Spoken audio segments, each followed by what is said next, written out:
Hello students, आज वैदिकी स्वास्थ्य साहित्यम के जो इम्पोर्टेंट श्लोक्स हैं उसके लिए वीडियो बनाए हैं कि आप एग्ज़ाम के पॉइंट ऑफ व्यू से कौन से श्लोक्स पर ज़्यादा फोकस कर सकते हैं। इस वीडियो का मतलब इस वीडियो में जो इम्पोर्टेंट श्लोक्स बताए हैं उसका मतलब ये नहीं है कि आपने सिर्फ यही पढ़ना है, आपको सारे श्लोक्स पढ़ने हैं 43। बट जो स्पेशल जैसे एग्ज़ाम से कुछ देर पहले अगर हमें किसी चीज़ का रिवीजन करना है या कुछ है तो उसके लिए इंपॉर्टेंट श्लोक्स होते हैं, या उनको बहुत अच्छे से लर्न करने के लिए। ये नहीं होते कि बस सिर्फ वही पढ़े और फिर आगे नहीं पढ़ना है।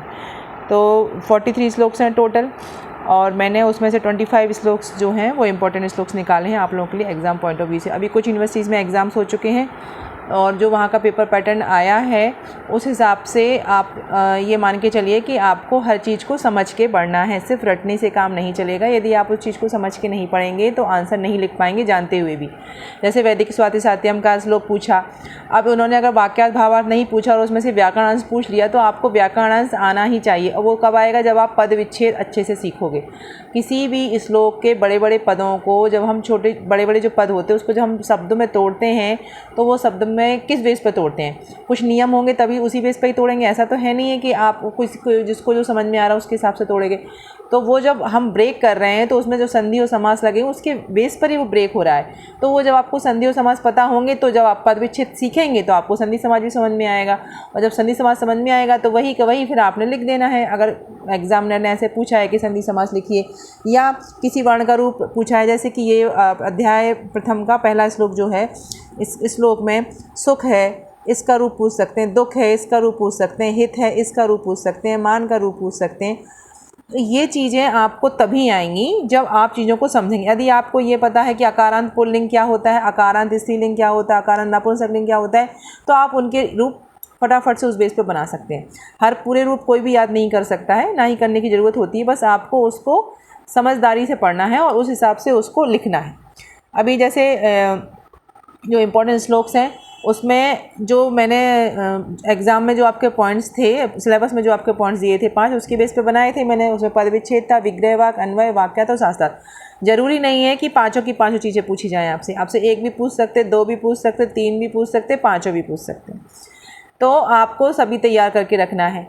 दूसरा ये है कि यदि सिंगल क्वेश्चन आता है जिसमें कोई व्याकरण कुछ भी नहीं पूछा तो फिर आपने अपना पूरा ही लिखना है। लेकिन यदि उसने स्पेसिफिकेशन के साथ पूछा है कि ये चीज़ लिखनी है तो मतलब कि फिर सारे मार्क्स उसी के उस हिसाब से ही मिलेंगे कि आपको भले कितना भी आता हो, लेकिन जो एग्जामिनर ने पूछा है वो नहीं आता है, इट मीन्स वो सब कोई काम का नहीं है। तो इसीलिए शॉर्टकट के बिना अच्छे से डिटेल में पढ़ना है। ऐसे ही थोड़ा सा मैं पंचतंत्र के बारे में भी इसी के लास्ट में वीडियो में बता दूंगी कि वो उसको भी कैसे करना है। अभी पहले वैदिक स्वास्थ्य के इंपॉर्टेंट श्लोक बता देती हूँ, अध्याय के वाइज बता रही हूँ कि कौन से अध्याय का कौन से श्लोक इंपॉर्टेंट है। सबसे पहले प्रथम अध्याय के जो दोनों श्लोक्स जो सिलेबस में आपके हैं, फर्स्ट और सेकंड। फर्स्ट कौन सा है? हिताहितम सुखम दुखम आयुतस्य हिताहितम मानम च तत्तुक्तम स आयुर्वेद। आयुर्वेद की जो परिभाषा है वो इसमें है। इसके बाद जो दूसरे नंबर का श्लोक है ये काय वाग बुद्धि विषय ये मला समुपस्थित चिकित्सा लक्षण आध्यात्म शास्त्र ये तेषाम विशुद्धया। ये दोनों ही श्लोक्स बहुत इंपॉर्टेंट है एग्जाम पॉइंट ऑफ व्यू से, तो आपको ये दोनों को अच्छे से लर्न करना है। फिर नेक्स्ट है द्वितीय अध्याय का 7 नंबर का श्लोक। आपके इसके सिलेबस में है फर्स्ट और सेकंड है आई थिंक, और उसके बाद 7 नंबर का श्लोक है। तो मैंने 7 नंबर का श्लोक को इम्पोर्टेंट डाला जिसमें अष्टांग हृदय का इम्पोर्टेंस बताया हुआ है कि किस तरीके से अष्टांग हृदय इम्पोर्टेंट है। तो इसमें आपको ये जो कुछ वर्ड्स हैं उनके रूप आपको आने चाहिए जिससे कि आप उसको अच्छे से सॉल्व कर पाएंगे। जैसे कि श्रम, अब जैसे ये आपको पता होना चाहिए कि शब्द रूप क्या होता है, धातु रूप क्या होता है। शब्द रूप किसका बनता है? संज्ञा या सर्वनाम। संज्ञा सर्वनाम क्या होते हैं? किसी का नाम दिया हुआ है, जैसे रमा दिया हुआ, राम दिया हुआ है, तो वो क्या है? शब्द है।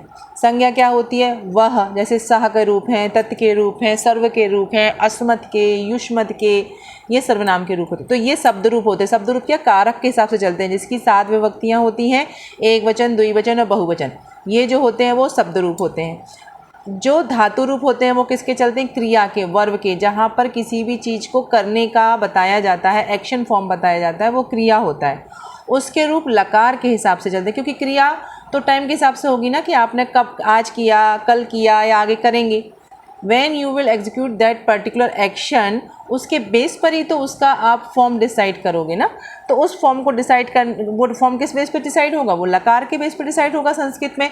तो जहाँ पर भी क्रिया है ये आपको आइडेंटिफाई करना आना चाहिए कि धातु क्या है और संज्ञा सर्वनाम क्या है। इतना तो आप लोग इतना पूरा टाइम पढ़ लिए हैं तो समझ में आ ही गया होगा कि क्रिया कौन से वर्ड्स होते हैं।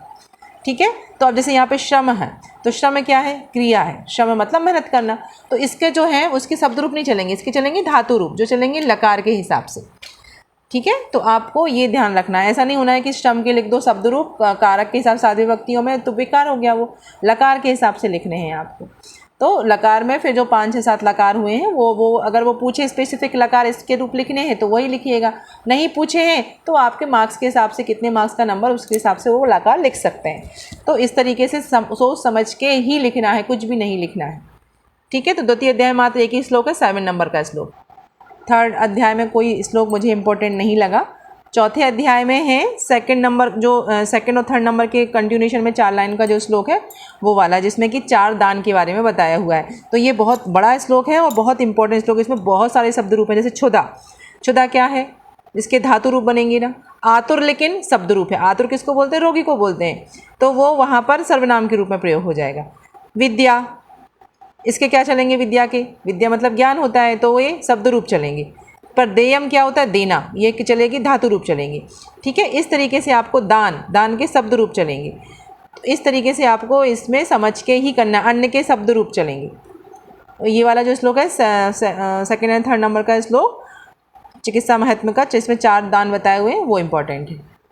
शॉर्ट नोट्स में भी पूछ सकते हैं, वैसे तो चांसेस कम है क्योंकि आप लोगों के सिलेबस में परिभाषा निरुक्ति इतनी सारी है पूछने के लिए, तो नहीं है चांस, लेकिन फिर भी यदि 4 दान पूछे भी शॉर्ट नोट में तो नाम याद होने चाहिए। नेक्स्ट है 5th नंबर का अध्याय, पंचम अध्याय। इसका जो 3rd नंबर का श्लोक है, समदोष सामग्री समधातु मलक्रिया प्रसन्नात्मेंद्रिय मना स्वस्थते विद्यते। तो ये वाला श्लोक है, ये स्वस्थ की डेफिनेशन है और ये हर जगह ही बहुत इंपॉर्टेंट होता है, जिसमें रूप जो है वो दोष के, अग्नि के, धातु के, मल के, स्वस्थ के, मन के, ये आपको आने चाहिए। ठीक है, इस सब के शब्द रूप चलेंगे, इसमें धातु नहीं है कोई भी, धातु का धातु इसमें ऐसा नहीं है स्पेसिफिक जिसके आप क्रिया है, जैसे तो क्रिया मतलब करना होता है, बस एक यही धातु है, बाकी सभी ज़्यादातर शब्द रूप ही आएंगे यहाँ पर। तो ये 7th नंबर का पंचम अध्याय का 7 नंबर का श्लोक, हाँ मतलब पंचम अध्याय का 3rd नंबर का श्लोक समदोषा वाला। अब है 6th अध्याय, जिसका जो श्लोक है वो है 4 नंबर का शनै रथै। इसके 2 श्लोक से आपके सिलेबस 3 श्लोक से व्यायाम विज्ञानी में, इसमें व्यायाम की परिभाषा भी है और व्यायाम को किस तरीके से करना चाहिए वो भी है। तो मुझे ये चाणक्य नीति का ये वाला श्लोक इंपॉर्टेंट लगता था, इसलिए मैंने इसको अंडरलाइन किया हुआ है। शनै रथै शनै पंथा शनै पर्वतारुतम शनै विद्या च धर्मश्च व्यायामश्च शनै शनै। तो इसको आपको इसमें लिखना है। अब शनै मतलब क्या होता है, धीरे धीरे। रथ, रथ का रूप है, पंथ के रूप है, पर्वत का रूप है। ठीक है, आरोहित क्रिया है, धातु चलेगी यहाँ पर। व्यायाम के रूप है, ये शब्द रूप चलेंगे यहाँ पर। धर्म के शब्द रूप चलेंगे यहाँ पर। तो इस तरीके से ये इसमें शब्द रूप जो है वो बताए हैं मैंने, और ये वाला जो श्लोक है वो इम्पॉर्टेंट है। 7 नंबर का जो श्लोक है वो है जिसमें वायु के काम बताए हुए हैं। वायु तंत्र यंत्रधरा प्राणायाम विज्ञानी का, ये मुझे इंपॉर्टेंट लगा। इसमें वायु के बारे में, ये वो संहिता की दृष्टि से भी बहुत इंपॉर्टेंट है कि आपको, क्योंकि इसमें बहुत सारे वर्ड्स हैं और रूप के लिए भी, व्याकरण के लिए भी, पद विच्छेद के लिए भी। जैसे वायु का रूप, तंत्र और यंत्र के रूप, धरा मतलब धारण करना, तो ये क्रिया हो गई। ठीक है, अब मनसा, आयुष, ये कुछ इसके रूप हैं जो पूछे जा सकते हैं आपको। तो ये बहुत अच्छे से तैयार कर लीजिएगा। मैंने बहुत अच्छे से इसका जो वीडियोस बनाए थे उसमें बहुत अच्छे से समझाया है। जितना अच्छे से आप एलैबोरेट करके लिख सकते हैं, इसको लिखना है। अब जैसे यहीं पर ही आप जब पद विच्छेद करोगे, वायु तंत्र यंत्र धरा या पर्वत का चेष्टा उच्चाना, तो जब आप इसका संधि विच्छेद करोगे ना, जैसे यहाँ पे मैंने बताया वायु और तंत्र विसर्ग संधि है, इसको जब आप संधि विच्छेद किए यहाँ पे वायु तंत्र यंत्र धरा को, तो यहाँ पे जो आधा सा था वो विसर्ग के रूप में था, विसर्ग संधि लगी। तो जब भी आप पद विच्छेद को शब्द के रूप में कन्वर्ट करोगे तो वहाँ पर जो संधि और समास है वो आएगा, और उसको जब आप ब्रेक करोगे, मतलब समस्त पद को विग्रह के रूप में बनाओगे, तो आपको क्लियर हो जाएगा कि कौन सी संधि है, कौन सा समास है। उसी के लिए ये पद विच्छेद आप लोगों को पढ़ना बहुत ज़रूरी है। नेक्स्ट जो है अष्टम अध्याय, अष्टम अध्याय का ये वाला जो श्लोक है 12 नंबर और 13 नंबर का, जिसमें स्नान के गुण बताए हुए हैं कि स्नान से हमें क्या क्या प्राप्त होता है। तो ये वाला श्लोक है। इसमें स्नान के रूप हैं प्रसाद जननम। तो ये जो प्रसाद जननम है ये एक ही शब्द है, इसमें क्रिया रूप में आ जाएगा ये। और आपका शौच शब्द रूप चलेंगे, मलापहरण मल शब्द रूप चलेगा, अपहरण क्रिया हो जाएगी। तो इस तरीके से हैं इसके रूप। अब आप लोग कितना इसको कर पाएंगे। नारी, नारी के रूप चलेंगे। नारी के रूप कैसे चलेंगे? नदी के जैसे चलेंगे। और श्रम का नपुंसकलिंग के हिसाब से चलेंगे, अकारांत। ये इस तरीके से 10 गुण जो बताए हैं स्नान के, इसमें आपको शॉर्ट नोट में भी यदि आए तो आपको ये अच्छे से लर्न होना चाहिए कि कौन कौन से आपके 10 जो गुण हैं स्नान के वो बताए हुए हैं। इसी का अष्टम अध्याय का 13वें नंबर का श्लोक है, जिसमें कि स्नान निषेध बताया हुआ है कि स्नान किस किस अवस्था में और कैसे नहीं करना चाहिए, वो भी इम्पोर्टेंट है इसमें। तो आपको जैसे भुक्त्वा है, तो भुक्ता में भू धातु, खाने वाले जो खाद धातु है उसका ही ये रूप है। इसमें प्रत्यय लगा हुआ है, त्वक प्रत्यय, त्वक प्रत्यय से ये शब्द बना हुआ। तो ये जब चीज़ें आप डिटेल में जा के पढ़ेंगे तो समझ में आता है। आप एग्ज़ाम के टाइम पे कितना आएगा पता नहीं मुझे, कोशिश करिएगा, धीरे धीरे आ जाएगा। नवम अध्याय का है 12वें नंबर का श्लोक। आदि गात्राणि शुद्ध्यन्ति मनसा सत्येन शुद्ध्यति विद्या तपोभ्याम भूतात्मा बुद्धिर्ज्ञानेन शुद्ध्यति। ये वाला श्लोक जो है 12 नंबर का, ये इम्पोर्टेंट है, जिसमें कि आपका मन की शुद्धि और शरीर की शुद्धि उन सब के बारे में बताया हुआ है।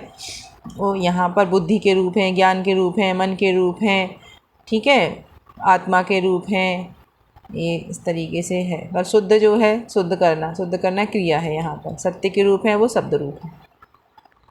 नेक्स्ट है 10th नंबर का, जिसमें कि 19 नंबर का जो श्लोक है। अजीर्णे वैसिजम वारी जीर्णे वारी बलप्रदम भोजन चामृतम वारी भोजनांते विषप्रदम। ये एक हर एक डॉक्टर को आना चाहिए इस चीज़ की। तो मुझे लगता है कि ये इंपॉर्टेंट श्लोक है, जिसमें पानी का प्रयोग कब करना चाहिए, कैसे करना चाहिए, गलत तरीके से करने पर क्या होगा, ये बताया हुआ है। तो ये एक इंपॉर्टेंट श्लोक है। इसमें अजीर्ण के रूप जो हैं, वैसज के जो रूप हैं, वारी के जो रूप हैं, ये बहुत इंपॉर्टेंट। विष के रूप, अमृत के रूप, और ये सभी शब्द रूप हैं, ठीक है। इसमें क्रिया नहीं है बताई है मैंने, अभी ये शब्द रूप बताए हैं मैंने। नेक्स्ट है एकादश अध्याय। एकादश अध्याय में जो है वो आपका 2nd नंबर का जो श्लोक है। अद्यते विधिवत भुक्तम अंति भोक्तारामन्यथा आयुष्यम स्वास्थ्यप्रदम पूर्व अन्यैर्वेदम स्मृतम। अब इसमें ये वाला जो पद है, अब इसको जब आप संधि विच्छेद कर रहे हो तब आपको पता चल रहा है। जैसे अन्यथा एव, यहाँ पर अन्यथा एव की जो संधि है वृद्धि संधि है। ए वेतरम गुण संधि है, ए वेतरम गुण संधि, ईजिली आता है। बस थोड़ा सा फोकस करके दिमाग में। स्मृतम, स्मरण मतलब कि याद किया, ये क्रिया है। यहाँ पर इसके धातु रूप चलेंगे इसके, ठीक है। अब आयुष्य है, ये शब्द रूप चलेंगे। तो इस तरीके से ये वाला श्लोक इम्पॉर्टेंट है। द्वादश अध्याय है, उसमें जो दुग्ध है उसको कैसे प्रोसेस करके किस किस तरीके से हमने अलग अलग रूप प्राप्त किए उसके बारे में जो श्लोक में बताया है, वो वाला श्लोक मुझे इम्पोर्टेंट लगा, इसलिए मैंने उसको यहाँ पे लिया हुआ है। जैसे विकृत है तो तप्तम विकृतम मथितम। तो तप्तम मतलब तपाना, विकृतम मतलब विकृत करना, मथितम मतलब मथना। ये तीनों क्रियाएं हैं, ये धातु रूप के हिसाब से चलेंगी। इसमें लकार के हिसाब से इनके रूप बनेंगे। नेक्स्ट है त्रयोदश अध्याय, जिसका फर्स्ट श्लोक, जिसमें अन्न के बारे में बताया हुआ है कि प्राण प्राणभतम अन्नम तदयुक्ता निहंतेसु विषम प्राणहम तच्च युक्तियुक्तम रसायनम। ये चरक का श्लोक है, ये वाला 1st नंबर का। और इसी अध्याय का जो है वो 9 नंबर का, 9 नंबर का कौन सा श्लोक है त्रयोदश अध्याय का। ना भुंजीत उद्धृत घृतम नाति सौहित्यम आचरेत नाति प्रगे नाति सायम ना सायम प्रत्राशा। ये भोजन कैसे और कब नहीं करना चाहिए उसके बारे में बताया हुआ है। तो ये वाला श्लोक भी मुझे इंपॉर्टेंट लगा है। इसमें भी आपके पद हैं जो उनको अलग अलग किया हुआ है, संधि के हिसाब से अलग किया हुआ है। इसको हर एक श्लोक का डिटेल वीडियो जब मैंने बताया है आप उसको देखिए, उसमें से आप निकाल लीजिएगा इसको। इसमें बताएंगे तो बहुत लंबा हो जाएगा, तो मैं बस यहाँ पे इंपॉर्टेंट पे ही फोकस कर रही हूँ, ठीक है। तो ये वाला जो श्लोक है वो इम्पोर्टेंट। 14 नंबर का जो श्लोक है 2nd नंबर का, वो वाला श्लोक इंपॉर्टेंट है। सुजीर्णम सुविचक्षणम सुतः सुशासिता स्त्री नृपिता सुसेविता सुचिंत्य च उक्तम सुविचार्यम यत्कृतम सुदीर्घ काले अपि नायाति विक्रियाम। ये वाला जो श्लोक है वह यहाँ पर अन्नपचन का जो इम्पोर्टेंस बताया है, ये वाला इम्पोर्टेंट है। इसमें भी बहुत सारे सुत, स्त्री, नृपति और आपका अजीर्ण, अन्न, ये तो आपके शब्द रूप हो गए, ठीक है। अब जो धातु रूप हैं वो कौन कौन से बन सकते हैं इसमें। कृतम, विचार्य, सेवितम, विक्रियायाम, ये क्रियाएं हैं। पंचदश अध्याय 15th चैप्टर है जो, उसका 7th नंबर का श्लोक इंपॉर्टेंट है। मरुस्थलायाम यथा वृष्टि क्षुधार्ते भोजनम तथा दरिद्रे दीयते दानम सफलम पांडु नंदनम। ये वाला श्लोक है जिसमें इंपॉर्टेंस बताया हुआ है। तो क्षुधा भूख, वृष्टि वर्षा, दानम, ये इसके शब्द रूप चलेंगे। भोजन 16th का मुझे कोई इंपॉर्टेंट नहीं लगा। 17th सप्तदश अध्याय जो है उसका 4th नंबर का श्लोक, ना पश्यति जन्मांधा कामांधो न पश्यति ना पश्यति मदोन्मत्तो यह आर्थी दोषात्मा पश्यति। मध्य पुरुष के दोष बताए हुए हैं, वो है इसमें इंपॉर्टेंट। तो इसमें आर्थी और आपका पश्य जो धातु है ये धातु रूप चलेंगे इसके। यहाँ पर दोष इनके ये शब्द रूप है दोष, और जो धातु रूप है वो पश्य धातु का है। पश्य मतलब देखना। नेक्स्ट है अष्टदश अध्याय। तो अष्टदश अध्याय का जो 2nd और 3rd नंबर का श्लोक है जिसमें कि अष्ट मैथुन के प्रकार बताए हुए हैं। स्मरणम कीर्तनम के लिए प्रेक्षणम गुह्यभाषणम संकल्पो अध्यवसायश्च क्रिया निवृत्तिरेविचा एतन मैथुनम अष्टांग प्रवदन्ति मनीषिणः विपरीतम ब्रह्मचर्यमेतम देव अष्टम लक्ष्मणम। ये यहाँ पर 8 प्रकार के जो बताएं वो इसमें इंपॉर्टेंट। जैसे स्मरण मतलब स्मरण करना, ये क्रिया है। कीर्तन ये क्रिया है। प्रेक्षण ये क्रिया है। ये सब ऊपर जो क्रियाएं ये बताई हुई जितनी 8 प्रकार, सब क्रिया के फॉर्म में बताए हुए हैं। ठीक है, तो आपको इसका ये ध्यान रखना है कि यहाँ पर कौन सा, ये आइडेंटिफाई करना आना ही चाहिए कि कौन सा क्रिया है, कौन से शब्द हैं, तभी सही रूप लिख सकते हो आप। 19 नंबर का जो श्लोक है उसका जो 2nd नंबर का 19 नंबर का जो अध्याय है उसका 2nd नंबर का जो श्लोक है, आहार निद्रा मैथुनम। मनुष्य की और पशु में जो डिफरेंस है बेसिकली उसके बारे में बताया हुआ है इसमें। ये वाला इंपॉर्टेंट है। इसमें आहार निद्रा इसके क्या चलेंगे, शब्द रूप चलेंगे। ठीक है, और ज्ञान के भी शब्द रूप चलेंगे, पशु के भी शब्द रूप चलेंगे। अभी सामान्यम एत पशु भी नराणाम, ये इतना बड़ा पद है। जब इसको पद विच्छेद किया आपने तो इसमें से जो संधि थी वो अलग अलग करके ब्रेक किया, तो यहाँ पर आपको संधि आइडेंटिफाई हो जाएगी कौन कौन सी संधि थी यहाँ पर। तो आपसे पूछे यदि अंडरलाइन करके इस श्लोक में कि इसके संधि विच्छेद करिए, तो फिर आप संधि विच्छेद करके लिखिए। समास पूछे जहाँ पर समास है तो वहाँ पर समास लिखिएगा। लेकिन ये तभी है जब आप इसको अच्छे से मतलब बिल्कुल अलर्ट होके पढ़ें। रटना नहीं है, रटने से बिल्कुल भी समझ में नहीं आएंगी चीज़ जब कोई व्यक्ति चेंज करके पूछ लेगा। लेकिन अगर आपने समझ के पढ़ा होगा तो कोई व्यक्ति किसी भी तरीके से पूछे आपको ट्विस्ट करके, तभी भी आपको वो चीज़ समझ में आएगी। जैसे मैंने बताया धातु और आपको शब्द अगर आइडेंटिफाई करना आता है तो आप डेफिनेटली बना लोगे। अगर आपने एक एक भी शब्द रूप याद किए सबके, आकारांत के, इकारांत के, उकारांत के, हम डेफिनेटली बना लेंगे। धातु रूप अगर आपने एक के भी याद किए तो आप उसको बिल्कुल बना सकते हैं। लेकिन जब आपको आइडेंटिफाई करना नहीं आएगा तो आप नहीं बना सकते। तो वो वहाँ पे क्या है, आपने समझ के पढ़ना है कि आप क्या करें। जैसे संधि समास का है तो समस्त पद लिखा होगा ना, जब आप विग्रह करेंगे तो समस्त पद ही लिखा होगा, आपको विग्रह करना है। वहाँ पर विग्रह जब करेंगे तो वो जो संधि निकल के आएगी उस संधि को लिखना है। ठीक है, इस तरीके से करना है। अगर आप लोगों से अन्वय नहीं बनता है, अगर इनके अन्वय पूछा गया नहीं समझ में आ रहा है अन्वय स्टार्टिंग अभी एकदम से, कोई बात नहीं, लेकिन जितना बाकी का है उतना तो ढंग से लिखिए उस चीज़ को कि उसमें तो आपके कोई मार्क्स कट नहीं हो। नेक्स्ट 20 नंबर का जो श्लोक है वो 3rd नंबर का श्लोक, विषाद विषयम ही विषया, जिसमें विषय भोगी के बारे में बताया है कि वो किस तरीके से आपके लिए घातक हो सकता है।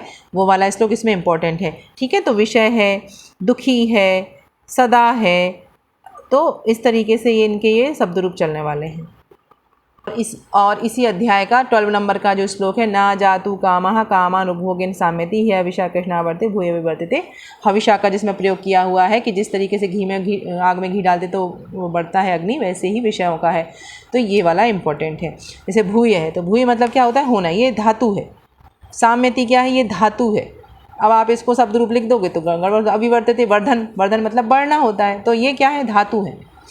ये इसके शब्द रूप के हिसाब से चलेंगे। तो वैदिकी सुभाषित साहित्यम का जो इम्पोर्टेंट श्लोक से 25 वो मैंने यहाँ पे बताएं, लेकिन मैं फिर से बोल रही हूँ आपको सिर्फ यही नहीं पढ़ना है। ये मैंने अपने हिसाब से मुझे इम्पोर्टेंट लगे वो मैंने बताए हैं, लेकिन एग्जामिनर क्या पूछ ले हमें नहीं पता है। तो हमको 43 ही पढ़ने हैं, समझ के पढ़ने हैं। कैसे भी पूछें वो आना चाहिए। 2-3 तरीके ये पूछने के, या तो वो सीधा 5 पॉइंट के अंतर्गत वो श्लोक दे के पूछेंगे, या 2-3 चीज़ें दे के पूछेंगे, या उसमें से अंडरलाइन करेंगे, इनके शब्दार्थ लिखो, इनका भावार्थ लिखो, इनका संधि लिखो, इनका समास लिखो, इनका रूप लिखो, या इस तरीके से पूछेंगे। सब तरीके से आपको मैंने हर एक वीडियो में बताए हैं। आप अच्छे से पढ़िएगा तो लिख पाएंगे एग्ज़ाम में, कहीं कोई प्रॉब्लम नहीं आएगा। ठीक है, अब है थोड़ा सा पंचतंत्र के बारे में बता दूं मैं, जो मैंने एग्जाम पेपर देखे उसके बेस पर हमने जो कथा पढ़ी है। कुछ बच्चों का ये मानना है कि 5 या 10 लाइन की जो कथा हमारी शॉर्ट है, अगर हम वो लर्न कर लें तो अगर वो एक पूछा क्वेश्चन की कथा लिखो तो ओके, आप लिखो 10 लाइन याद है, 5 लाइन याद है, 6 लाइन याद है। लेकिन यदि उस कथा में से उसने एक पैरा निकाल के आपको दे दिया, तो फिर यदि आपने बेसिक नहीं आता, आपको ट्रांसलेशन समझ में नहीं आता आपको, तो आप उसमें नहीं सॉल्व कर पाएंगे।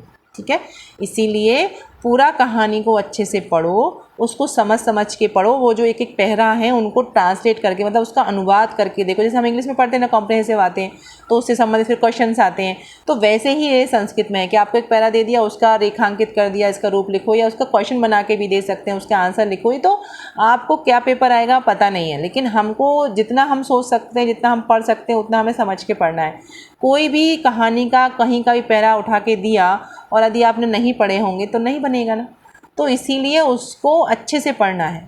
सिर्फ कहानी लिखने के लिए आई तो ठीक है, आपको जो आती है वो उतनी आती है वो लिखो, लेकिन अगर उसमें से कोई पैरा पूछा फिर, तो उसके लिए आपको फिर ये हर एक कहानी का लर्न करना पड़ेगा। इसमें कोई मैं इंपॉर्टेंट नहीं बता रही, 5 ही कहानियाँ हैं, 5 कहानियों को अच्छे से पढ़ो। दिन में एक बार भी पढ़ लोगे सब 5 कहानियों को, फिर कल पढ़ लो, फिर परसों, ऐसे डेली पढ़ोगे, अच्छे से दिमाग में बैठ जाती हैं, ऐसा कुछ वो नहीं है। अब इसमें भी अगर पैरा को, इसमें जैसे हमने वैदिकी स्वास्थ्य साहित्यम का बताया आपको कि कैसे विग्रह, कैसे समास संधि को लिखना है, रूप लिखना, वैसे इसमें रूप लिखना, शब्द रूप या धातु रूप या संधीय समास निकालना, ये टोटली कॉमन चीज़ है, कहीं से भी किसी भी चीज़ में पूछी जा सकती है।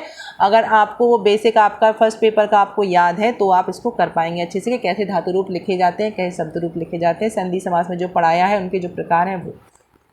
ठीक है, तो सेम ऐसे ही पंचतंत्र की कहानियों का भी, चाहे कहानी लिखने को आए पूरा लिखिए, एक कॉम्प्रिहेंसिव टाइप का निकल के आए तो उसमें जो पूछा गया है फिर वो लिखना है। फिर उसमें आपका अपना मन का नहीं, वो जो एग्जामिनर ने अंडरलाइन करके पूछा है कि क्वेश्चन बना के पूछा है, उसके फिर आंसर लिखने हैं आपको। ठीक है, तो इस तरीके से है ये पूरा मैंने बनाया है। होप आप लोगों को थोड़ा हेल्प मिल सकती है इससे। पढ़ना सब कुछ है, पर इम्पॉर्टेंट ये है कि आप इस चीज़ को थोड़ा सा, आपको इसमें हेल्प मिल जाएगी कि किस तरीके से आप इसको जल्दी ख़त्म कर सकें। अच्छे से अच्छा पढ़ने की कोशिश करनी है। ठीक है, चलिए आप लोगों को कितना समझ में आया मुझे कमेंट करके बताइए। Thank you very much.